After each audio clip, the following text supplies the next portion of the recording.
आप परमेश्वर की नज़दीकी में रहते हैं तब वो योजना पूरी होती है।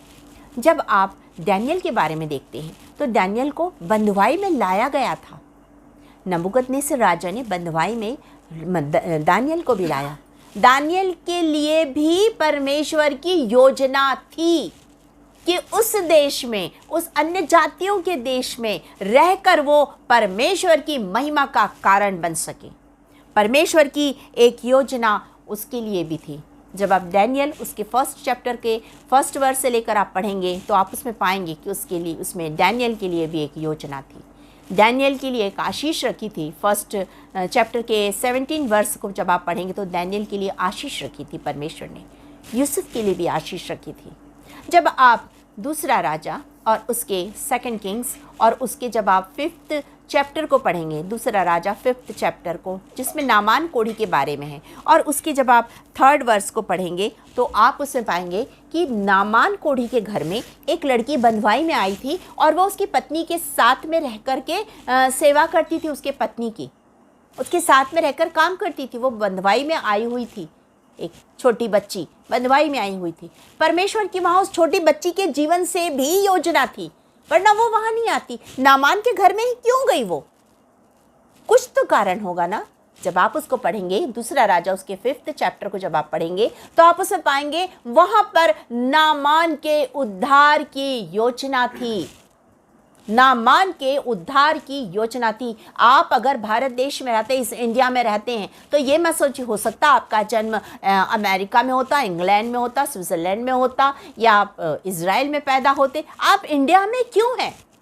यदि आप इंडिया में हैं तो आप इंडिया में क्यों हैं? यदि आप जिस भी देश में रहते हैं, यदि आप अमेरिका में हैं तो आप वहाँ क्यों हैं?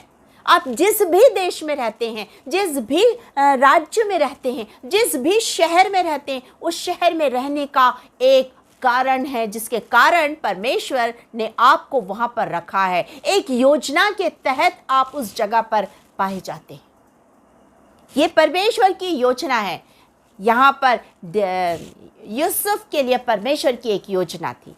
आज मेरे और आपके लिए भी परमेश्वर की योजना है। मैं और आप इस देश में हैं कि ये देश मेरे और आपके प्रार्थनाओं के कारण बचाया जाए। इसलिए मैं और आप इस देश में रहते हैं। आप जिस भी देश में रहते हैं, उस देश के लोगों को बचाने के लिए परमेश्वर ने आपको वहाँ पर प्रार्थना योद्धा बनाकर रखा है कि आप लोगों के लिए प्रार्थना करें और परमेश्वर उन्हें शैतान के जाल से छुड़ा कर लाए। और यदि आपने नहीं किया तो किसी और को परमेश्वर यूज़ कर लेगा, लेकिन उसने आपको अवसर दिया है, वो किसी का भी यूज़ कर सकता है। बाइबल कहती है, यीशु मसीह से जब फरीसी सदुकियों ने कहा कि इनको बोलो चुप रहने के लिए, तेरे चेले और ये लोग क्यों चिल्ला रहे, इनको चुप रहने को, तब क्या कहा प्रभु यीशु मसीह ने? अगर ये चुप हो जाएंगे तो पत्थर चिल्लाने लगेंगे। पत्थरों से भी काम करवा सकता है। जब वो गधी से काम करवा सकता है, उसका मुंह खोल के शब्दों को डाल सकता है, जब वो पत्थरों से काम करवा सकता है,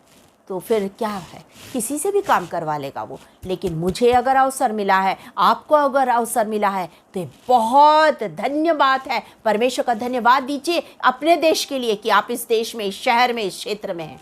इसके लिए परमेश्वर को धन्यवाद दीजिए। यहाँ पर परमेश्वर ने उस नामान के घर में उस लड़की को रखा कि नामान का उद्धार हो जाए। आपको यहाँ पे रखा है कि लोगों का उद्धार आपके कारण हो जाए, आपके कारण लोगों का उद्धार हो जाए। इसलिए आप इस देश में हैं। इसलिए नामान के घर में वो लड़की थी और नामान कोढ़ी को उसने एलीशा के बारे में बताया और वो वहाँ जा कर के और वहाँ से एलीशा की बात सुना, उसने माना। उस नदी में उसने, यरदन नदी में उसने डुबकी लगाई, वो शुद्ध हुआ और उसने गवाही दी कि ये परमेश्वर जीवित परमेश्वर है। जो प्रार्थनाओं को सुना उसने उस उद्धारकर्ता परमेश्वर के बारे में अपने राज्य में आकर बताया। कितनी बड़ी बात है ये, सोचिए कितनी बड़ी बात है। इतनी दूर से शिबा की रानी आई और उसने आकर के यहाँ पर सुलेमान के यहाँ पर आकर के उसने हर चीज़ को देखा। उसने भी परमेश्वर की महिमा की, जीवित परमेश्वर का उसने भी महिमा की। तो हमें यदि परमेश्वर ने इस जगह में रखा है तो उसकी कोई योजना है और वो चाहता है कि वो योजना हमारे जीवन से पूरी हो। हम यहाँ पर दो बातों को देखें। पहली चीज़, यूसुफ के अंदर में, उसी तरह आपके अंदर में भी एक विशेष व्यक्तित्व है। दूसरी बात, आपके लिए परमेश्वर के पास एक योजना है। तीसरी बात, आपके लिए विशेष समस्याएं भी हैं इस संसार में। इस संसार में आपके लिए कुछ विशेष समस्याएं हैं। जब हम उत्पत्ति उसके 37 चैप्टर को जब हम देख रहे हैं तो हम उसे पाते हैं, फर्स्ट वर्स से जब हम आगे देखते हैं तो उसमें हमने पाया कि भाई लोग उससे बैर रखते थे। इसमें लिखा है तब वे उससे बैर करने लगे। उसके आगे हम देखेंगे तो भाई लोग उससे द्वेष करने लगे, भाई लोग उससे बैर करने लगे, उससे द्वेष करने लगे। लेकिन जब हम आगे इसके देखते हैं 37 के 18 वर्स को देखते हैं तो हम उसमें पाते हैं कि भाइयों ने उसके लिए योजना बनाई, भाइयों ने उसके लिए योजना बनाई। 18 वर्स में लिखा है कि जो ही उन्होंने उसे दूर से आते देखा तो उसके निकट आने से पहले उसे मार डालने का षड्यंत्र किया। ये विशेष समस्या है जो उसके लिए थी। जब हम उसके आगे और आगे देखेंगे तो हम 21 वर्स को पढ़ेंगे तो हम पाएंगे कि उसको उन लोगों ने बेच दिया। हम प्राणों का न ले परंतु क्या करना है, आगे उन्होंने उसको, जब आगे और पढ़ते जाएंगे तो उन लोगों ने उसको बेच दिया। बाइबिल कहती है गड्ढे में लौट के देखा उसका भाई तो उसको नहीं पाया। क्यों नहीं पाया? क्योंकि उन्होंने इश्माएलियों के हाथ में 28 वर्ष में लिखा है, इश्माएलियों के हाथ में चांदी के 20 टुकड़ों में बेच दिया। उन्होंने उसे बेच दिया। ये विशेष प्रकार की समस्या थी।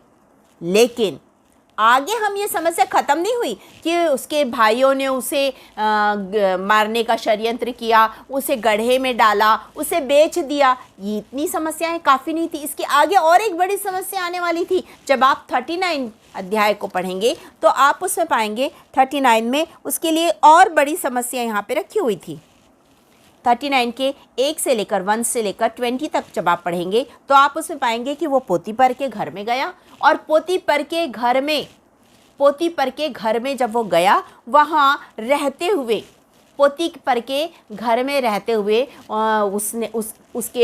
उसके ऊपर में एक आरोप लगाया गया। वो एक बोलना चाहिए कि वो एक पाप करने के लिए उसे उकसाया जा रहा था और उसने उस पाप को नहीं किया और अपने आप को उसने उस पाप से अलग करके रखा, अपने आप को उस पाप में पड़ने नहीं दिया और अलग रखा अपने आप को। तो उसके ऊपर में एक झूठा आरोप लगाया गया और झूठे आरोप के कारण अब उसे बंदी गृह में डाल दिया गया।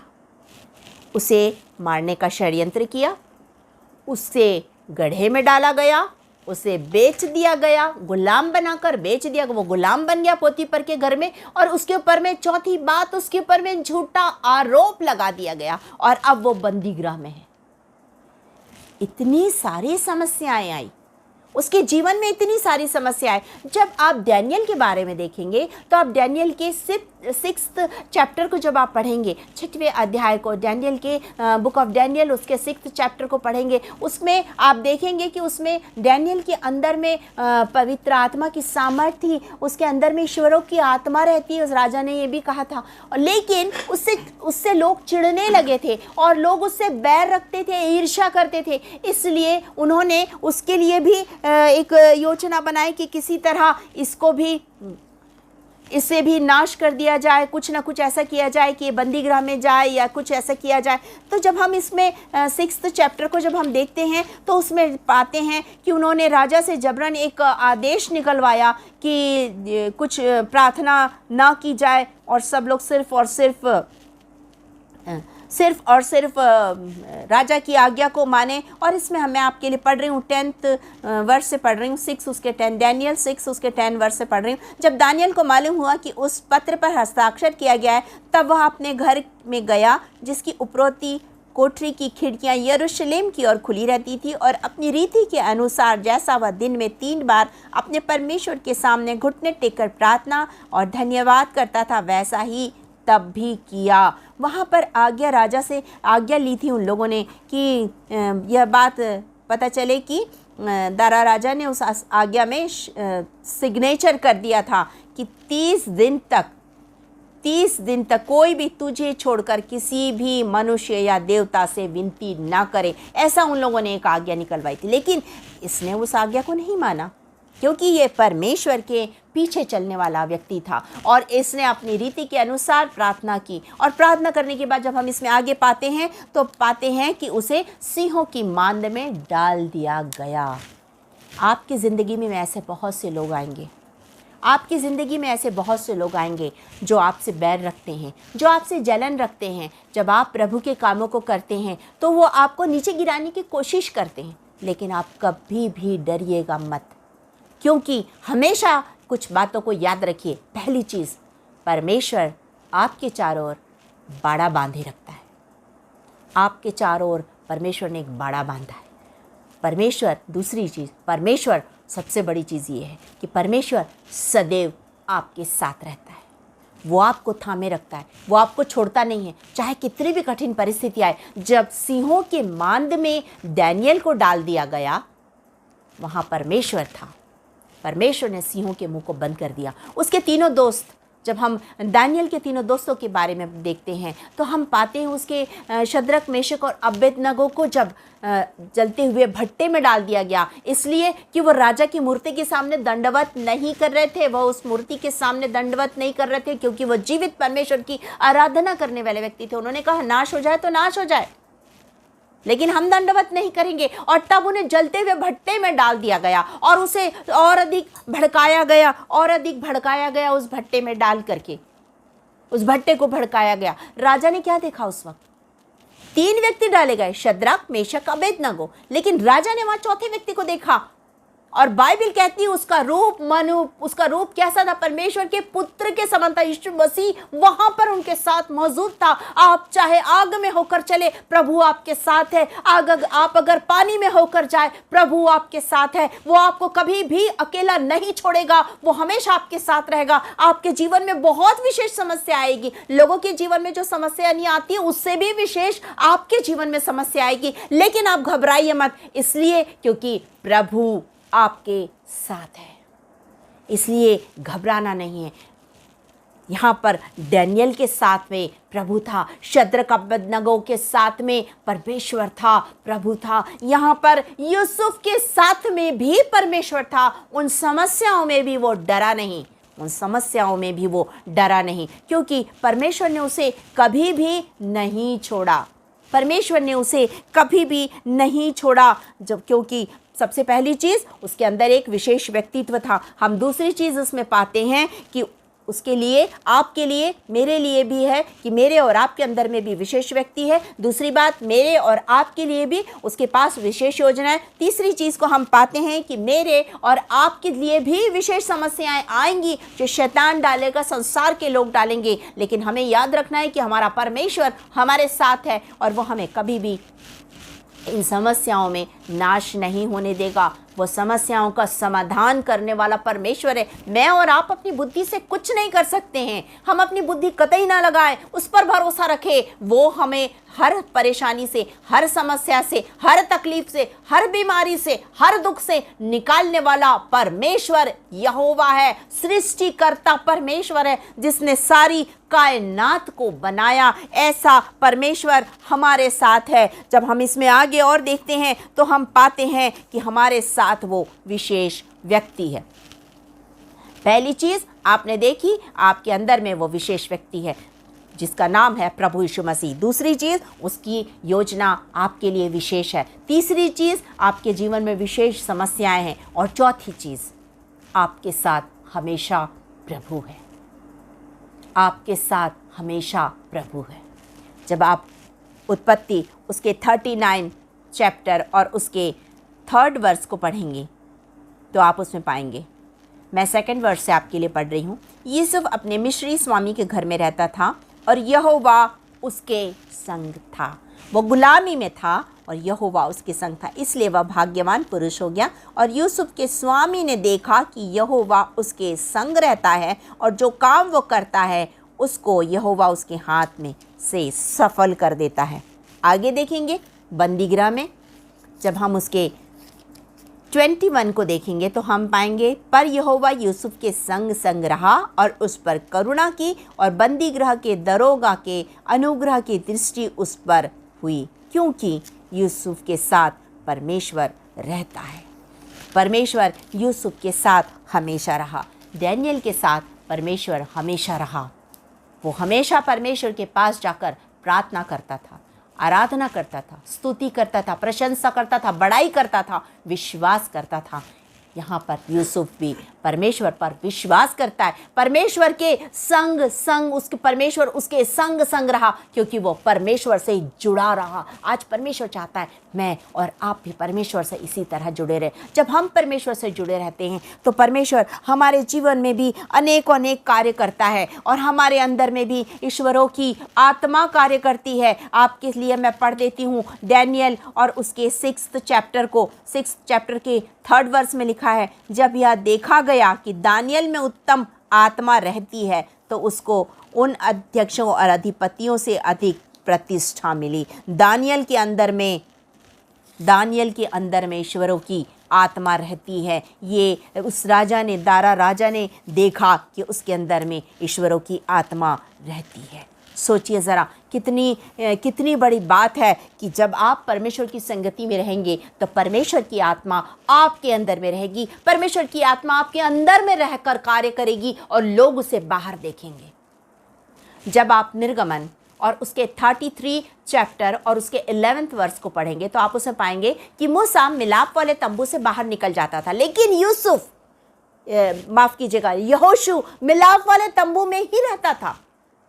उसमें लिखा है क्लियर कि यहोशू मिलाप वाले तंबू में रहता था। और जब आप गिनती उसके 27 के 18 को पढ़ेंगे तो आप उसमें पाएंगे कि परमेश्वर मूसा से कहता है उसके ऊपर हाथ रख, क्योंकि अब आगे अगुवाई वही करेगा, उसके ऊपर हाथ रख के उसे आशीष दे, क्योंकि उसके अंदर मेरी आत्मा वास करती है। जब आप परमेश्वर के पास रहेंगे, जब आप परमेश्वर की संगति में रहेंगे, परमेश्वर की आत्मा आपके अंदर में कार्य करेगी, आपके अंदर में वास करेगी। आपका जीवन प्रभु को भावता हुआ बन जाएगा, आप लोगों के लिए आशीष का कारण बन जाएंगे। लोग आपके जीवन में परमेश्वर को, प्रभु यीशु मसीह को, पवित्र आत्मा की उस सामर्थ को देखने पाएंगे और आप हर एक कार्य में सफल होंगे।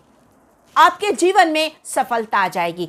और यूसुफ के जीवन में भी सफलता आई। बाइबल कहती है कि यूसुफ को राजा ने स्वप्न देखा। जब आप 41 चैप्टर को पढ़ेंगे, राजा ने स्वप्न देखा, यूसुफ बाहर आया, स्वप्न का अर्थ बताया और उसके बाद में राजा ने उसे क्या बना दिया, वहाँ का प्रधानमंत्री बना दिया। मैं आपके लिए पढ़ रही हूँ उत्पत्ति 41 और उसके 41 के 38 वर्ष को पढ़ रही, जहाँ पे लिखा है, इसलिए फिरौन ने अपने कर्मचारियों से कहा, क्या हमको ऐसा पुरुष जैसा यह है जिसमें परमेश्वर का आत्मा रहता है मिल सकता है? सोचिए कितनी बड़ी गवाही है, कितनी बड़ी गवाही है यूसुफ के द्वारा, कितनी बड़ी गवाही है यहोशू के द्वारा, मूसा के द्वारा, शमूएल के द्वारा, कितनी बड़ी गवाही है दाऊद के द्वारा, कितनी बड़ी गवाही है डैनियल के द्वारा। ये गवाह हैं हमारे लिए, गवाह। आज मैं और आप जब प्रभु के पास रहते हैं, प्रभु के साथ चलते हैं, प्रभु हमें अपने साथ लेकर स्वर्ग की ओर जाता है, हमें अपने साथ लेकर स्वर्ग की ओर जाता है। हाँ, जब हम प्रभु के साथ चलते हैं वो हमें अपने साथ लेके चलता है।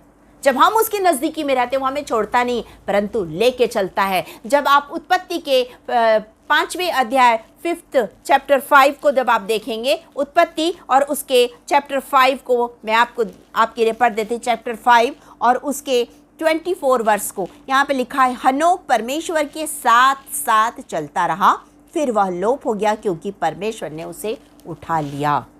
परमेश्वर ने हमें उसे उठा लिया। जब हम परमेश्वर के साथ साथ चलते हैं, परमेश्वर हमारे जीवन में भी इसी तरह अद्भुत कार्य करता है। जब हम परमेश्वर के साथ चलते हैं तो हम उसके साथ चलते चलते चलते उस स्वर्ग की ओर चले जाते हैं, उसके साथ चलते चलते उस स्वर्ग की ओर चले जाते हैं। बाइबल हमसे कहती है, जब आप पहला थिस्सलुनीकियों और उसके 4th चैप्टर को जब आप देखेंगे, जब आप पहला थिस्सलुनीकियों के 4th चैप्टर और उसके 16 और 17 वर्ष को देखेंगे, यहाँ पर लिखा हुआ है, ये आखिरी वचन जो मैं आपके लिए पढ़ने जा रही हूँ, यहाँ पर लिखा हुआ है, पहला 1 थिस्सलुनीकियों और उसके 4th चैप्टर के 16 और 17 वर्ष पढ़ रही हूँ, क्योंकि प्रभु आप ही स्वर्ग से उतरेगा, उस समय ललकार और प्रधान दूत का शब्द सुनाई देगा और परमेश्वर की तुरही फूंकी जाएगी और जो मसीह में मरे हैं वे पहले जी उठेंगे। तब हम जो जीवित और बचे रहेंगे उसके साथ बादलों पर उठा लिए जाएंगे कि हवा में प्रभु से मिलें, और इस रीति से हम सदा प्रभु के साथ रहेंगे। जब आप परमेश्वर के साथ साथ चलेंगे तो आपको चलते चलते वो स्वर्ग की ओर लेके जाएगा। आप परमेश्वर के साथ साथ चलेंगे तो प्रभु आपको चलते चलते उस आशीष को देगा, क्योंकि आप प्रभु के साथ चल रहे हैं। आप छोड़े नहीं जाएंगे, परंतु आप उठा लिए जाएंगे। जब प्रभु आएगा हम बादलों पर उठा लिए जाएंगे कि हवा में अपने प्रभु से मिले, अपने प्रिय लोगों से मिले, संतों से मिले और उसके साथ हमेशा हमेशा रहे। आज प्रभु यही चाहता है। आपके लिए भी एक विशेष योजना है, उस योजना को आपको जानना है। मेरे लिए परमेश्वर की एक योजना थी, ये मैं नहीं जानती थी। मैं तो एक साधारण जीवन जी रही थी। मैंने सोचा कि बस पढ़ाई पूरी कर लूँ, हो गया, शादी हो गई, बच्चे हैं, बस अपना जीवन आराम से जिएंगे। नहीं, परमेश्वर मेरे लिए ये योजना नहीं बनाया था। वो नहीं चाहता था कि मैं इस तरह जीऊँ। उसकी योजना थी कि मैं लोगों के बीच में परमेश्वर के वचन को बांटूं, मैं लोगों की काउंसलिंग करूं, जो आत्महत्या करते हैं या जिनके घर टूट रहे हैं उन्हें मैं बचाऊं, जाके परमेश्वर के प्रेम को उनके बीच में बांटूं। ये योजना उसने मेरे लिए बनाई और मैं उस योजना को पूरा कर रही हूं, क्योंकि मैं परमेश्वर को अपना जीवन दे चुकी हूं। मेरे जीवन का स्वामी अब परमेश्वर है, मैं नहीं। मेरे देह प्राण आत्मा पर उसका अधिकार है। आप अपना जीवन परमेश्वर को दीजिए, आज ही दीजिए और उससे कहिए, परमेश्वर ये जीवन मेरा नहीं, ये सब कुछ तेरा है। अपनी योजना तू मेरे जीवन में, इस जीवन में पूरी कर। हम आए, जिए, खाए, पिए और मर गए, ये जीवन नहीं है। पर ये जीवन है कि हम परमेश्वर के कामों को करें, परमेश्वर के वचन को हम लोगों के बीच में बांट सके, अपने जीवन की गवाही के द्वारा लोगों को प्रभु के पास ला सके। हम स्तुति आराधना करके सच्चे आराधक बन सके। हम लोगों के लिए प्रार्थना करके, बीमारों के लिए, परेशान लोगों के लिए प्रार्थना करके, उनकी समस्याओं को सुनकर उनके लिए प्रार्थना करके प्रार्थना योद्धा बन जाए। ये हमारा जीवन है। हम अपने जीवन की गवाही के द्वारा लोगों को बदल जाए, ये हमारा जीवन है। प्रभु आज अपनी योजना मेरे और अब मेरे जीवन में वो अपनी योजना पूरी कर रहा है। आज आपके जीवन में वो योजना पूरी करना चाहता है। क्या आप अपने आप को उस योजना के लिए परमेश्वर के हाथ में सौंपते हैं? क्या आपने अपना जीवन प्रभु को दिया है? यदि नहीं दिया है तो आज ही अपना जीवन आप प्रभु को दीजिए, क्योंकि प्रभु चाहता है कि आप अपना जीवन उसे दें। प्रभु चाहता है कि आप उस जीवन के उस जीवन को जो प्रभु ने खूबसूरत जीवन दिया है, उस खूबसूरत जीवन की सुंदरता को और अधिक बढ़ा सके। उसकी योजनाओं को पूरा करने के द्वारा यहाँ पर यूसुफ ने उस योजना को पूरा करने अपना जीवन प्रभु को दिया। डैनियल ने अपना जीवन प्रभु को दिया उस योजना को पूरा करने। यहाँ तक कि जब हम चेलों के बारे में पढ़ते हैं, जब हम चेलों के बारे में सुनते हैं, तो बाइबल हमसे कहती है चेलों ने अपना काम छोड़ा और प्रभु के पीछे हो लिए। और वचन में लिखा है कि पतरस जो था वो प्रभु की आत्मा से इतना भर गया था कि लोग जब वो चलता था तो अपने बीमारों को उसके रास्ते में रखते थे कि किसी के ऊपर उसकी छाया पड़ जाए और वो स्वस्थ हो जाए। और ये होता था। आज परमेश्वर चाहता है कि मैं और आप भी प्रभु के वो लोग बन जाए जिसके अंदर में प्रभु की आत्मा वास करती हो, और प्रभु ये कहे कि ये मेरी बेटी है, ये मेरा बेटा है जिसमें मेरी आत्मा वास करती है। आपके मुख से होकर वो बात करे, आपके मुख से होकर बात करे, आप परमेश्वर की वाणी बन जाए। यहेजकेल नबी कहता है यहोवा की वाणी है। परमेश्वर ने यहोवा की वाणी बनाया यहेजकेल को। परमेश्वर ने हुल्दा दबोरा को यहोवा की वाणी बनाया। आज परमेश्वर चाहता है कि मैं और आप उसकी वो आवाज बन जाए कि परमेश्वर लोगों के जीवन से क्या चाहता है, ये हम लोगों को बता सके, उन्हें परमेश्वर के राज्य के लिए खींच के ला सके, उन्हें बता सके परमेश्वर तुमसे बहुत प्यार करता है, इतना प्यार करता है कि उसने अपना इकलौता बेटा तुम्हारे लिए ही तो दिया है कि तुम उस पर विश्वास करो और बच जाओ। ये वचन आज लोगों तक पहुंचाना है ये वचन आज लोगों तक पहुंचाना है। और इस कार्य में लगे हैं, बहुत से लोग हैं जो इस काम में लगे हैं, इस कार्य को कर रहे हैं। आज परमेश्वर चाहता है कि मैं और आप भी इस काम को करें। मैं अपने काम को करें, आप भी कीजिए इस काम को। जीसस अनॉइंटिंग ग्रुप इस कार्य को कर रहा है, मेरा चैनल इस कार्य को कर रहा है। मेरे पास अपना एक चैनल है, आप यूट्यूब में मेरे इस चैनल को देख सकते हैं। मैं उसमें परमेश्वर के वचन को बांटती हूँ। यदि आप चाहें तो उस चैनल को देख सकते हैं। आप उसे परमेश्वर के वचन को सुनिए, सब्सक्राइब कीजिए और उसमें परमेश्वर के वचन को सुनिए। आप इस जीसस अनॉइंटिंग मिनिस्ट्री से जुड़ जाइए और इसके साथ जुड़ करके परमेश्वर के कामों को कीजिए और परमेश्वर के मजबूत कार्यों को कीजिए। उन कार्यों के द्वारा योजना को पूरा कीजिए। आज परमेश्वर आपके जीवन से भी यही चाहता है। परमेश्वर चाहता है कि आप प्रार्थना योद्धा बन जाइए और लोगों के लिए प्रार्थना कीजिए, प्रेयर वॉरियर कहलाइए। आज परमेश्वर चाहता है। आप तैयार हैं तो आइए हम प्रार्थना करें। अपना जीवन हम प्रभु के हाथ में सौंपें, अपना जीवन प्रभु को दे और कहें, प्रभु मेरा जीवन तेरा है, अपनी योजना मेरे जीवन में प्रभु पूरा कर।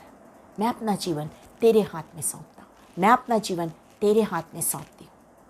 आज प्रभु के पास आइए, अपना जीवन दीजिए और उससे बोलिए, तू मेरे जीवन में आ और कार्य कर, तू मेरे जीवन में आ और काम कर। मेरा जीवन तेरे कार्यों के लिए, तू मेरा इस्तेमाल कर। अपने आप को प्रभु के हाथ में दीजिए, क्योंकि जीवन बहुत छोटा सा है। आज आपके पास है, ये बहुमूल्य समय है, कल आपके पास नहीं रहेगा, वो समय ख़त्म हो जाएगा, आप कुछ नहीं कर पाएंगे। जब तक समय है तब तक उस कार्य को कीजिए। कल समय ख़त्म हो जाएगा, तब आप नहीं कर पाएंगे।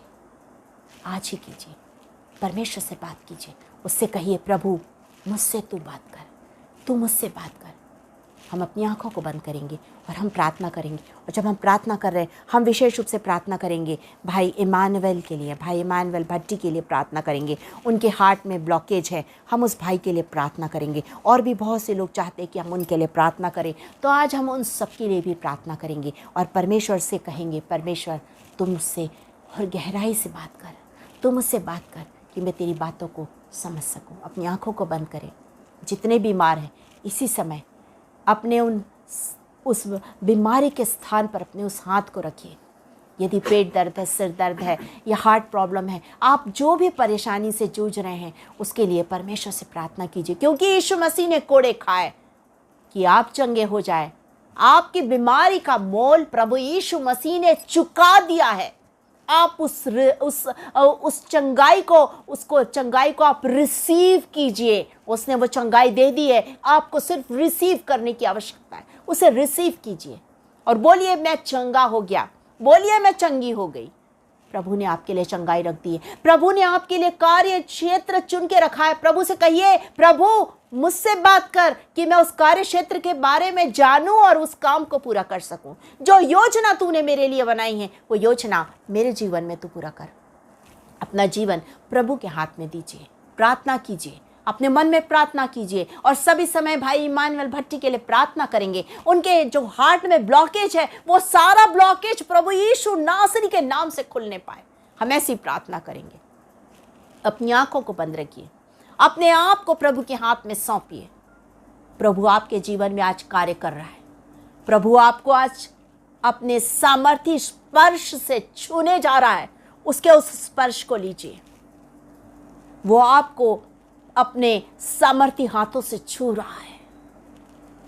उसने आपको छूने के लिए वो आया है। उसने स्वर्ग को आपके लिए ही झुकाया है और वो उतर के आया है।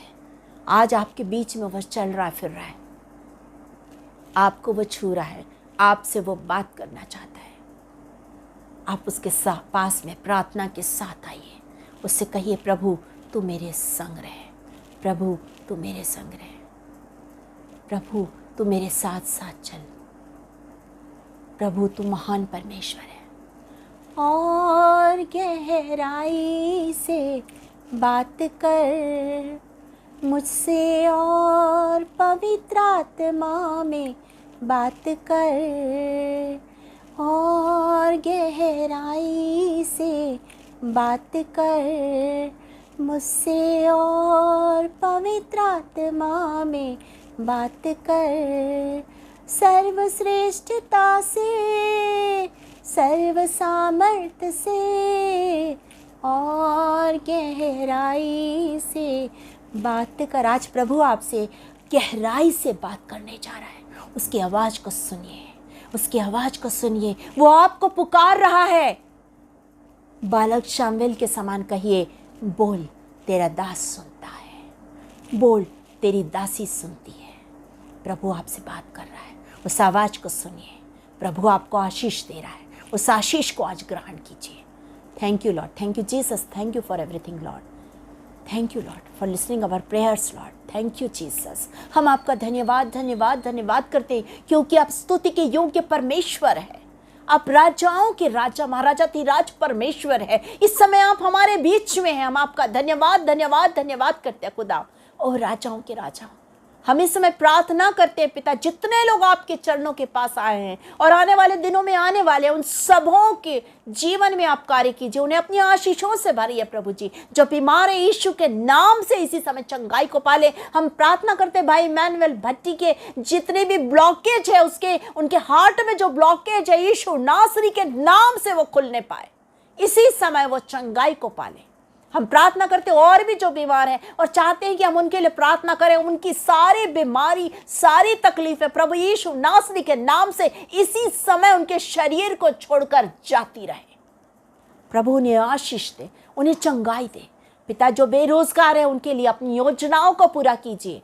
पिता परमेश्वर जो अपनी समस्याओं में, उनकी समस्याओं को उनकी जिंदगी से दूर कीजिए। एक एक को आज आशीष दीजिए। हम जीसस अनॉइंटिंग ग्रुप को आपके हाथ में सौंपते हैं, इसे और अधिक आशीष दीजिए। भाई किशोर मसीह को, बहन सोना मसीह को आशीष दीजिए, उनकी पूरी टीम को आशीष दीजिए, हर एक सुनने वाले को आशीषित कीजिए। पिता हम आपका धन्यवाद करते प्रभु, आप हमारी प्रार्थना सुन रहे हैं। धन्यवाद देते पिता, जब मैंने अपने आप को सुनने किया, आपने मुझे आत्मा की सामर्थ्य भरकर मेरा उपयोग किया। एक एक शब्द आपकी ओर से था, उसके लिए मैं आपका धन्यवाद धन्यवाद धन्यवाद करती हूँ कि आप मुझे अपने भवन का उपयोगी पात्र बनाकर उपयोग कर रहे हैं। Thank you Lord, thank you Jesus. हम आपका धन्यवाद करते हैं, सारी आदर महिमा आपको देते हैं। धन्यवाद के साथ ही प्रार्थना यीशु मसीह के नाम में होकर मांगते, सुनिए और ग्रहण कीजिए। आमीन। हम आशीष ग्रहण करेंगे। परमेश्वर तुम्हें आशीष दे और तुम्हारी रक्षा करे। परमेश्वर अपने मुख का प्रकाश तुम पर चमकाए और तुम्हें शांति दे। अब हमारे उद्धारकर्ता प्रभु यीशु मसीह का अनुग्रह, परमेश्वर पिता का प्रेम और पवित्र आत्मा की संगति और सहभागिता अब से लेकर युगानुयुग आप सबों पर बनी रहे। आमीन आमीन। आप सबों को एक बार फिर से जय मसीह की। God bless.